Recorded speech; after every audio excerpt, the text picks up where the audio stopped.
ಇನ್ನು ಅರಮನೆ ಹಾಗೂ ಸರ್ಕಾರದ ನಡುವೆ ಕಾನೂನಿನ ಸಂಘರ್ಷ ಜೋರಾಗಿದೆ.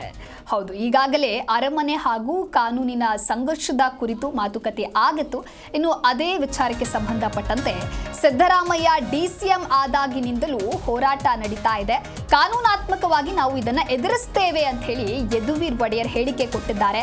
ಸರ್ಕಾರಕ್ಕೆ ಅರಮನೆ ಟಾರ್ಗೆಟ್ ಅನ್ನೋದ್ರಲ್ಲಿ ಯಾವುದೇ ರೀತಿಯ ಆಶ್ಚರ್ಯ ಇಲ್ಲ ಅಂತೇಳಿ ಹೇಳಿಕೆಯನ್ನ ಕೊಟ್ಟಿದ್ದಾರೆ. ಇನ್ನು ಬೆಂಗಳೂರು ಅರಮನೆಯ ವಿಚಾರ ಇದು.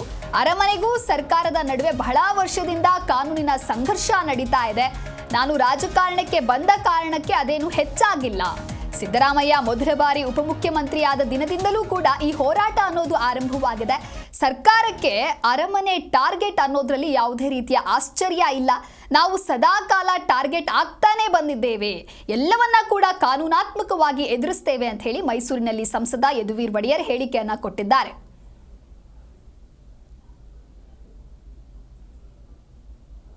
ಸಮಸ್ಯೆಗಳು ಜಾಸ್ತಿ ನೀವು ಗಮನ ಹರಿಸ್ತಾ ಇರೋ ಕಾರಣಕ್ಕಾಗಿ ನಾವು ಕೂಡ ಇದು ರಾಜಕೀಯ ಒಂದು ವೃತ್ತ ಜೀವನ ಶುರುವಾಗಿದ ನಂತರ ಇದು ನಿರಂತರವಾಗಿ ನಡೀತಾ ಇರೋದು. ಇದೇನು ನಾವು ಸಂಸದರಾಗಿರೋ ಕಾರಣಕ್ಕಾಗಿ ಅವರು ಜಾಸ್ತಿ ಮಾಡ್ತಾ ಇದ್ದಾರೋ ಕಡಿಮೆ ಮಾಡ್ತಾ ಇರೋದು ಅಂತ ನಮಗೆ ನಿಜಕ್ಕೂ ಏನು ಆ ರೀತಿಯ ಏನು ನಿಲುವಿಲ್ಲ. ಆದರೂ ಸಹ ಇದು ನಿರಂತರವಾಗಿ ಇಂಥ ಒಂದು ಕೇಸ್ಗಳು ಬರ್ತಾ ಇರುತ್ತೆ. ಸರ್ಕಾರದಿಂದ ನಮ್ಮ ವಿರುದ್ಧವಾಗಿ ಇಂಥ ಒಂದು ನ್ಯಾಯಾಲಯದಲ್ಲಿರ್ಬೋದು ಇಂಥ ಒಂದು ನಮ್ಮ ಆಸ್ತಿಯನ್ನು ಅವರು ಸರ್ಕಾರಿ ಆಸ್ತಿ ಅಂತ ಕ್ಲೇಮ್ ಮಾಡುವಂಥದ್ದು ಕೆಲಸವನ್ನು ನಿರಂತರವಾಗಿ ಮಾಡ್ತಾ ಬಂದಿದ್ದಾರೆ. ಕಾಂಗ್ರೆಸ್ ಸರ್ಕಾರ ಬಂದಾಗ ಈ ಥರ ಜಾಸ್ತಿ ಆಗುತ್ತೆ ಆ ಥರ ಏನಿಲ್ಲ. ಶುರುವಾಗಿದ್ದು 90s ಇದು ಮುಖ್ಯಮಂತ್ರಿ ಅವರು ಆವಾಗ JDS ಅಲ್ಲಿದ್ದರು. ಅವರೇ ಈ ಎರಡು ಆಕ್ವಿಸಿಷನ್ ಆ್ಯಕ್ಟ್ಗಳು ಮೈಸೂರು ಅರಮನೆ ಇರ್ಬೋದು, ಬೆಂಗಳೂರು ಅರಮನೆ ಇರ್ಬೋದು, ಅವರೇ ರಚನೆ ಮಾಡಿದ್ದು ಅಂತ ಎಲ್ಲರಿಗೂ ಗೊತ್ತಿದೆ. ಅಲ್ಲಿಗೆ ಅದು ನಿರಂತರವಾಗಿ ನಡೀತಾ ಇದೆ. ಒಂದೊಂದು ಸರ್ಕಾರ ಬಂದಾಗ ಅದು ಒಂದು ಸ್ವಲ್ಪ ಪರಿಹರಿಸಲಾಗ್ತಾಯಿತ್ತು, ಒಂದು ಸ್ವಲ್ಪ ಹಿನ್ನಡೆನೂ ಆಗ್ತಾಯಿತ್ತು. ಆದರೂ ಸಹ ನ್ಯಾಯಾಲಯದಲ್ಲಿ ಭಾಳ ಸ್ಪಷ್ಟವಾಗಿದೆ ಆದೇಶ, ಈ TDR ಕೊಡಲೇಬೇಕು ಅಂತ. ಅವರು ಅದೇನಾದರೂ ಅವರ ಏನು ನಿಲುವಿದೆ ಅವರು ತೀರ್ಮಾನ ಮಾಡ್ಕೊಂಡು ಅವ್ರು ಮುಂದುವರಿತಾರೆ. ಅದೆಲ್ಲನೂ ಕೂಡ ನಮಗೆ ಆದೇಶ ಬರೋದು, ನಮಗೆ ನಿರ್ದೇಶನ ಬರೋದು ನಮ್ಮ ಕೋರ್ಟಿಂದಾನೆ, ಸುಪ್ರೀಂ ಕೋರ್ಟ್. ಟಾರ್ಗೆಟ್ ಆಗ್ತಾ ಇದ್ದಾರೆ.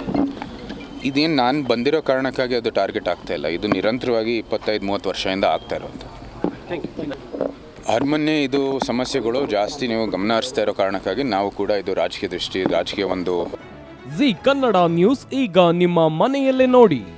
ಎಲ್ಲ ಕೇಬಲ್ಗಳಲ್ಲಿ ಈಗ ಲಭ್ಯ.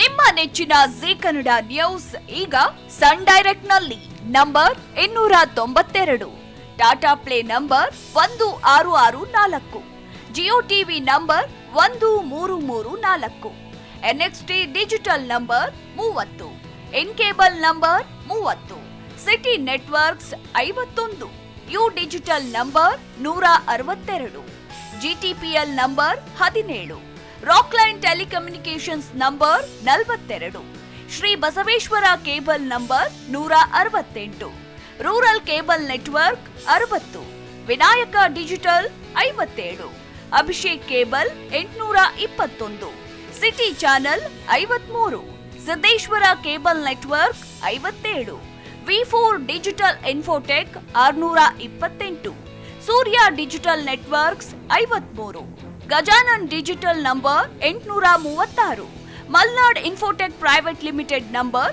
56, Metrocast number 830, Victory digital number 167ರಲ್ಲಿ ನೋಡಿ ಆನಂದಿಸಿ.